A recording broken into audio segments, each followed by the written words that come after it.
गजाननं भूतगणादिसेवितं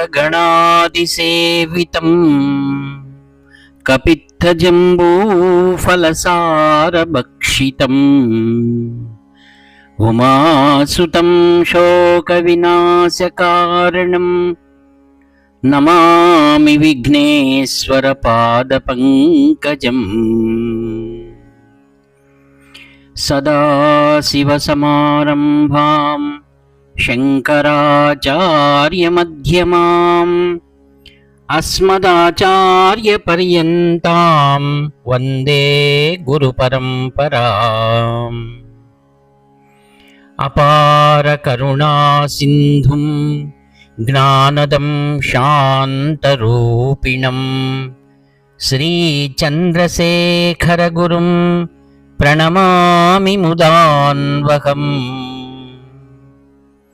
देवे देहे च देशे च भक्त्यारोग्यसुखप्रदं बुधपामरसंसेव्यं तं श्रीजयेन्द्रं नमाम्यहम्। नमामः शङ्करान् वाक्यविजयेन्द्रसरस्वतीम् श्रीगुरुं शिष्टमार्गानुनेतारं सन्मतिप्रदम् श्रीसत्यचन्द्रशेखरेन्द्रसरस्वतीस्वामिने नमः। सर्वमङ्गलमाङ्गल्ये शिवे सर्वार्थसाधिके शरण्ये त्र्यम्बके देवी नारायणि नमोऽस्तुते। जय नारायणि नमोस्तुते। ఆత్మీయ మిత్రులందరికీ కూడా హృదయపూర్వక ధన్యవాదాలు. ఆత్మీయులారా, మన జీవితంలో ఎందరో మనకు తారసపడుతూ ఉంటారు. అదేవిధంగా స్నేహం కూడా కలుగుతుంది. కాలక్రమంలో మనం వారితో విడిపోతాం. ఇది ప్రకృతి యొక్క సహజం. శ్రీమద్ భగవద్గీతలో మన నుంచి, ఈ లోకం నుంచి వెళ్ళిపోయిన వారి గురించి భగవానుడు ఇలా సెలవిస్తారు. వారు ఎక్కడికే వెళ్ళరు. నూతన వస్త్రాలను ధరించినట్లుగా నూతన శరీరాలను ధరించి మరలా జన్మతో తమ యొక్క ఉత్తమమైనటువంటి జీవనాన్ని కొనసాగిస్తూ చివరకు నన్నే చేరుకుంటారు అని. వాసాంసి జీర్ణాని యథా విహాయ నవాని గృహ్ణాతి నరోపరాణి తథా శరీరాణి విహాయ జీర్ణాని అన్యాని సంయాతి నవాని దేహే. అలానే ఆత్మ గురించి, మానవుడు అనగా పరిపూర్ణమైనటువంటి ఆత్మస్వరూపుడు. ఆత్మకు ఎప్పుడూ మరణం లేదు.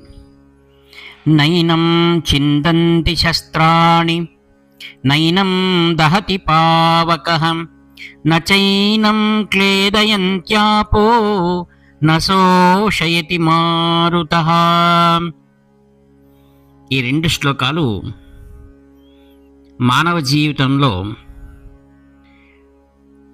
ఆ యొక్క ఆత్మ ముందుకలా పయనిస్తూనే ఉంటుంది. శ్రీ కాంచీ కామకోటి పీఠంలో శ్రీ శంకర విజయేంద్ర సరస్వతి మహాస్వాముల వారు నాకు జీవితంలో నూతనమైనవి ఎన్నో నాకు అనుగ్రహించారు. అనేక అవకాశాలను నాకు కల్పించారు.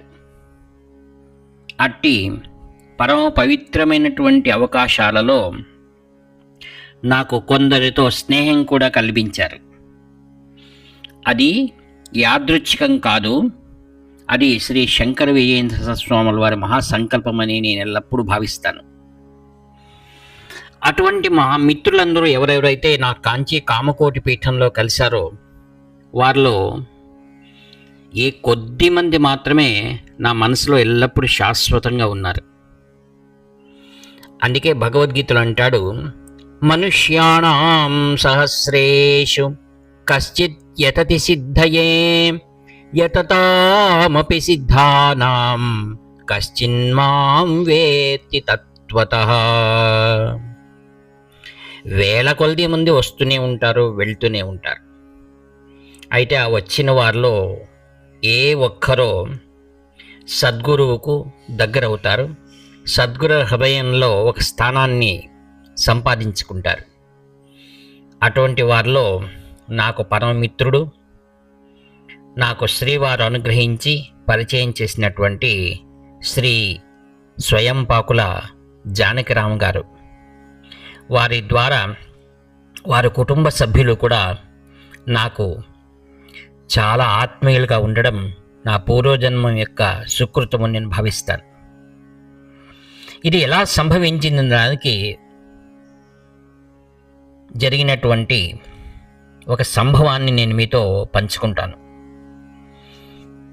దాదాపుగా 2011 సంవత్సరం, ఆ సంవత్సరం చివరన ఉండవచ్చు. అప్పుడు కాంచి కామకోటి పీఠంలో కొద్దిమంది మాత్రమే శ్రీవారి సన్నిధానంలో ఉండేటువంటి వారు, అనగా భక్తుల సంఖ్య చాలా తక్కువ. దానికి కారణాలు ఎన్నో. ఇలా ఒకసారి శ్రీవారి సన్నిధానంలో నేను గడిపాను. నాకు శ్రీమఠంలో ఉన్నప్పుడు నాడు నేడు నేను కొన్ని నియమాలను పాటిస్తూ ఉన్నాను. ఏంటనగా, శ్రీవారి యొక్క అనుమతి లేనిది నేను శ్రీమఠం విడిచి బయటికి వెళ్ళను. రెండవది, శ్రీవారు నాకు ఎవరినైతే పరిచయం చేయిస్తారో వారితోనే నేను అనుబంధాన్ని పెంచుకుంటా. వారు తెలిపిన ప్రదేశాలకు మాత్రమే నేను సందర్శిస్తూ ఉంటాను. దాని ద్వారా నాకు ఎంతో ఉపయుక్తమై ఉంది. ఈ విధంగా 2011 సంవత్సరం చివరిలో నేను శ్రీవారి వద్ద కూర్చున్నప్పుడు అక్కడ కూడా కొంతమంది భక్తులు ఉన్నారు. నా ప్రక్కననే చాలా పలచగా ఎత్తుగా ఉన్నటువంటి ఒక వ్యక్తి నా పక్కన కూర్చున్నారు. నేను శ్రీవారిని చూస్తున్నాను. కొద్దిసేపు అయిన తర్వాత శ్రీ శంకర విజయేంద్ర స్వాముల వారు నన్ను పిలిచి, నీ పక్కనున్న వారితో నువ్వు పరిచయం చేసుకో అన్నారు. సరే అన్నాను. నేను వెళ్ళి ఆయన పక్కన కూర్చుని వారి పేరు, చిరునామా అన్ని అడిగాను. వారు చెప్పారు, నా పేరు స్వయంపాకుల జానకిరామ్ గారు అని. తర్వాత కొద్దిగా విషయాలు అడుగుతూ ఉండగా అప్పుడు మా ఇరువురి గోత్రాలు కూడా ఒకటే, భారద్వాజ్ గోత్రం. తర్వాత వారికి మాకు కొన్ని పోలికలు ఉన్నాయి. అందులో సంతానంలో నాకు 2 అమ్మాయిలే, ఆయనకు కూడా 6 సంతానమే. తర్వాత శ్రీరామ్ జానకిరామ్ గారు నాతో అనేక విషయాలు పూసుకూర్చున్నట్లు అడుగుతూ ఉన్నారు. మా పెద్దమ్మాయి ఏం చేస్తుంది అని నేను చెప్పాను. ఈ విధంగా రథయాత్ర చేశాము. ఆ సందర్భంలోనే మహాస్వాముల వారి అనుగ్రహం, మా పెద్దమ్మాయి నివర్తి అరుణ, ఆమె వివాహం గురువు అనుగ్రహంతో వైభవంగా చక్కగా జరిగింది. వారు ఇప్పుడు పూనాలో స్థిర నివాసం ఏర్పరచుకున్నారు అని చెప్పాను. రెండవ అమ్మాయి ఆడిన గారు, మా రెండవ అమ్మాయి పేరు నివర్తి అర్చన. ఆమె బీటెక్ కంప్లీట్ చేసింది. ఎల్ఎన్టీ కంపెనీలో ఆమె ఇంటర్వ్యూ ఇచ్చింది, క్యాంపస్ సెలక్షన్, ఇంతవరకు కూడా పోస్టింగ్స్ రాలేదు అని చెప్పాను. ఆయన, అవునా ఎల్ఎన్టీ కంపెనీనా, అలాగైతే దానికి డీటెయిల్స్ ఇవ్వండి అన్నారు. సరే అని నేను బయటికి వచ్చి మా అమ్మాయికి ఫోన్ చేశాను, అర్చనకు. అమ్మ, నీది ఉద్యోగం గురించి కొంచెం ఇక్కడ వివరాలు అడుగుతున్నారు, కావున దాని వివరాలు ఇస్తే మంచిది అన్న. ఆమెకు చాలా రోజులుగా ఆ యొక్క పోస్టింగ్ ఆర్డర్స్ కోసం ఎదురు చూసి చాలా నిరాశ చెంది ఉంది. కావున కాస్త విసుగు చెంది ఆ మనసులో దృఢంగా ఇది రాదు అని నిర్ధారణ చేసుకుంది. అందుకే చిన్న ప్రైవేట్ కంపెనీలో ఆమె జాబ్ చేస్తుంది అప్పటికి. కావున చిరాగ్గా నన్ను ఎవరినన్నా నేను అడిగేది, ఇదేమన్నా సామాన్యమైన విషయమా, ఎవరో ఆయన పరిచయంలే నీతో మాట్లాడితే శ్రీవారు చెప్పారు అని, అలాగైతే ఎలా అవుతుంది, ఎవరి ప్రోద్బలంతో కూడా అలా ఉద్యోగం రాదు నాన్న, నీకు తెలీదు లేదమ్మా పర్వాలేదు, నీవు ఇస్తే చాలు, ఇక్కడ అడిగారు కదా అంటే సరే అని ఆమె వివరాలు చెప్పగా నేను రాసుకుని చిన్న పేపర్ పైన వచ్చి శ్రీ స్వయంపాకుల జానకిరామ్ గారికి అందించాను. ఆయన దాన్ని చూసుకొని చేతిలో పెట్టుకోగానే 2 నిమిషాలకే శ్రీ శంకరవీర సరస్వాములు ఆయన పిలిచారు, ఏదో వివరాలు అడిగాలని. ఆయన తాను అందించవలసిన వివరాలనగా దాంతోపాటుగా కంగారులో నేను వారికి చేరవేసినటువంటి ఆ చిన్న పేపర్ను స్వామివారి చేతిలో పెట్టారు. స్వామివారు అలా ఒకసారి చూశారు, ఆ పేపర్ని చూసి ఆయన చేతికి ఇచ్చారు. నేను చూస్తూనే ఉన్నాను. ఆ తర్వాత ఆ పేపర్స్ ఇవ్వండి, డ్రాయింగ్ పేపర్లు అన్నది ఆయన ఇచ్చారు. తర్వాత కొద్దిసేపు మాట్లాడి ఆయన నా దగ్గర పక్కన వచ్చి కూర్చున్నారు. వచ్చి కూర్చొని నాతో, మీ అమ్మాయికి తప్పక ఉద్యోగం వస్తుందండి త్వరగానే అన్నారు. ఇదేంటి, ఇప్పుడే కదా ఆయన నా పేపర్ తీసుకున్నారు, అప్పుడే నాకు ఉద్యోగం వచ్చేస్తుందని చెప్తున్నారే. నాకు ఆశ్చర్యం వేసింది, కుతూహలంగా కూడా ఉంది. ఏంటి ఇలా చెప్తున్నారు కదా ఆయన. అప్పుడు ఆయన అన్నారు, మీరు చాలా అదృష్టవంతులండి, నేను మీ అమ్మాయి పేపర్ తీసుకున్నాను, స్వామివారి దగ్గర వెళ్ళగానే కంగారులో మీ అమ్మాయి పేపర్ ఇచ్చేసాను అక్కడ. ఆయన స్పృశించారు దాన్ని, దానివలన నా హృదయంలో దృఢ విశ్వాసం ఉంది, మీ పని తప్పక అవుతుంది అన్నారు. మీ అమ్మాయి కొద్ది రోజుల్లో జాబ్ వస్తుందండి, ఏమీ దాంట్లో సంశయమే లేదు, మీకు 2-3 వారాల్లో మీకు విషయం నేను తెలియజేస్తానన్నారు. సరే సార్ అన్నాను. దాన్ని అంతగా నేను సీరియస్గా తీసుకోలేదు. కొన్నిసార్లు కొందరిని సంతోషపరచడానికి కూడా చెప్తూ ఉంటారులే అని. నేను యథాప్రకారం శ్రీవారు చెప్పగానే ఆయనతో శ్రీవారితో అనుమతి తీసుకొని నేను హాస్పిటల్కి వచ్చేసాను. కాంచీపురం నుండి వచ్చి నేను యథాప్రకారం నా కార్యక్రమంలో ఉన్నాను. ఉండగా మా పెద్దమ్మాయి పూనాలో ఉంది కదా, చిరంజీవి అరుణ, ఆమె నాకు ఫోన్ చేసి, మనవడిది బర్త్డే ఉంది నాన్న, మీరు వస్తారా అని అడిగింది. సరే అని నేను వెళ్ళాం. నేను, నా భార్య, నా చిన్న కుమార్తె అందరూ కలిసి వెళ్ళాం. వెళ్ళి పూనాలో ఉన్నాం. అక్కడ ఫంక్షన్ నెరవేర్చుకున్న తర్వాత మా ముందర ప్లాన్ ఏముందంటే అక్కడి నుంచి షిరిడి కూడా వెళ్ళొద్దాము అని. సరే అని ప్లాన్ చేసుకున్నాం. ఈ విధంగా ఉండగా మా అమ్మాయికి నేను వెనకట హాస్పిటల్ వచ్చినప్పుడు చెప్పబట్టాను, ఒకసారి ఇంటర్నెట్లో చూడమ్మా, ఏదైనా వచ్చి ఉండొచ్చునేమో, ఆయన అంతగా చెప్పారు 15 రోజులు వస్తుందని. అంటే నాన్న నీకు ఏమైనా ఏం మాట్లాడుతావు నాన్న, ఎల్ఎన్టీ కంపెనీ అంటే ఏమని తెలుసా అండి దాని గురించి, అంత పెద్ద కంపెనీలో ఇన్ని రోజులు రాంది 15 రోజులు చూడమంటావు అని ఆమె నిరాకరించింది. సరేలే, ఆమెను ఎందుకు ఇబ్బంది పెట్టాలనుకున్నాను. తర్వాత మేము యథారీతిగా పూనాకు వెళ్ళాము. ఆ ఫంక్షన్ అంతా అయిన తర్వాత ఆ రోజు రాత్రి నాకెందుకో అంతరంగాల్లో ఆమెకు ఆర్డర్స్ తప్పకుండా వస్తాయి అని అనిపించింది. ఉదయం లేచి ప్రేమగా దగ్గరికి వెళ్ళి 10 గంటలప్పుడు, చూడమ్మ ఒక్కసారి ఇంటర్నెట్లో చెక్ చేద్దాం రా అని అక్కడికి తీసుకెళ్ళాను. ఇంటర్నెట్ సెంటర్కి వెళ్ళి చూడమ్మా అంటే, ఏదో నాయన నీ కోసం నేను బలవంతంగా వస్తున్నాను. వెళ్ళి చూడగానే నాకు ఆశ్చర్యము, ఆమెకు ఆశ్చర్యము, మరి కంగారు కూడా ఏర్పడింది, భయము ఏర్పడింది. ఏంటనగా అప్పటికే ఆర్డర్స్ వచ్చేసి 15 రోజులైంది.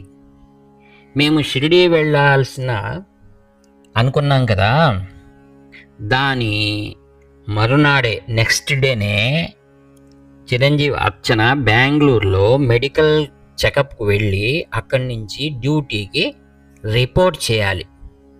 నేను అన్నాను, చూసావా చూడమ్మా, ఆయన చెప్పారు పాపం అంతగా 15 రోజులు తప్పకుండా వస్తుందని చెప్పారు, నీవు దాన్ని ఏమీ నమ్మలేదు.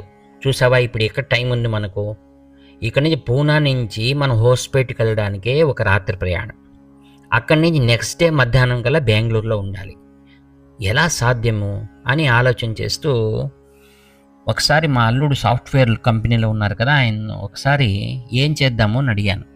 ఆయన అన్నారు, మీకు ఎవరో హెల్ప్ చేశారు కదా ఈ విషయంలో అంటున్నారే, వారినే ఒకసారి మీరు సంప్రదిస్తే బాగుంటుంది అన్నారు. సరే నేను మళ్ళా శ్రీ జానకిరామ్ సార్ గారికి ఫోన్ చేశాను. సార్ ఇట్లా అయిపోయింది, మేము చూసుకోలేదు అంటే, ఏమి ఇబ్బంది పడకండి, నేను ఇంకొకసారి ఒక 1 అవర్లో మీకు మళ్ళీ ఫోన్ చేసి చెప్తానన్నారు. మరి ఆయన ఎవరితో మాట్లాడారో నాకు తెలియదు, కానీ 1 అవర్ కల్లా నాకు ఫోన్ చేసి, ఏమీ ఇబ్బంది లేదు, మీరు నేరుగా 1 రోజు 2 రోజులు లేట్ అయినా పర్వాలేదు, మీరు బెంగళూరుకు వెళ్ళి వారు చెప్పినటువంటి హాస్పిటల్లో మెడికల్ చెకప్ సర్టిఫికేట్ తీసుకొని మీరు జాయిన్ కాండి అన్నారు. నాకు గుండె నిబ్బరమైంది. సరే అని షిరిడీకి వెళ్ళవలసినటువంటి కార్యక్రమాన్ని స్థగితం చేసి మేము ముగ్గురు, ఒకవైపు సంతోషము, రెండో వైపు కంగారు, హోస్పేట్కి వచ్చి నా భార్యను అక్కడ దిగబెట్టి ఇంట్లో మేమిద్దరూ మరి రాత్రికి బెంగళూరుకు బయలుదేరాం. వెళ్ళి మర్నాడు ఆసుపత్రిలో వెళ్తే మాకు ఆశ్చర్యం ఏంటంటే, ఆ రోజు ఎక్కువ మంది ఇలాంటి మెడికల్ చెకప్ వచ్చినందువల్ల మేము మా యొక్క నంబర్ ఆ రోజు సాయంకాలానికి వేశారు. మాకు ఆశ్చర్యము, సంతోషం, ఇది దైవలీలనా ఏంటి అని.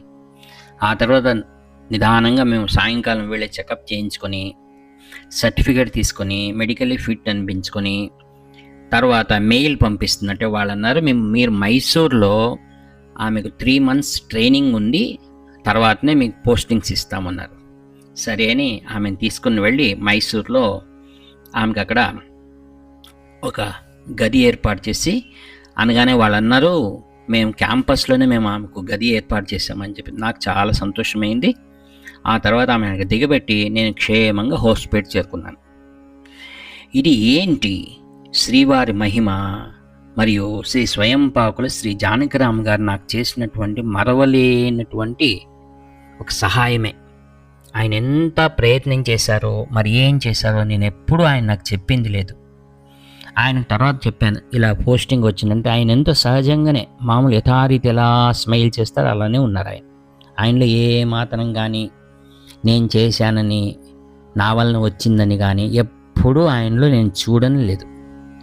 ఆ తర్వాత 3 months అయిన తర్వాత శ్రీవారి అనుగ్రహం అన్నట్టుగా ఆమెకు పోస్టింగ్స్ ఎక్కడివ్వాలి అని అనుకుంటూ ఉన్నారు వాళ్ళు.